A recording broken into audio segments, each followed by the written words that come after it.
يا رب، لا تجعل لنا جرحا إلا لأمته، ولا كسرا إلا جبرته، ولا ألما إلا سكنته، ولا وجعا إلا أبرأته، ولا ضرا إلا كشفته، ولا حزنا إلا أذهبته. اللهم ابسط علينا من بركاتك ورحمتك وفضلك ورزقك. اللهم إني استودعتك يومي هذا، فلا تجعل فيه ما يثقل صدري، واجعل به ما يسرني يا أرحم الراحمين.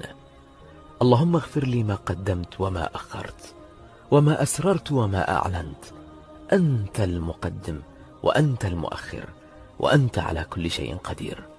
اللهم إليك مدت يدي، وفيها عندك عظمت رغبتي، وأنت أعلم ما في القلوب، فخذنا إلى ذلك الطريق بعيدا عن ضوضاء الألم، برحمتك يا أرحم الراحمين.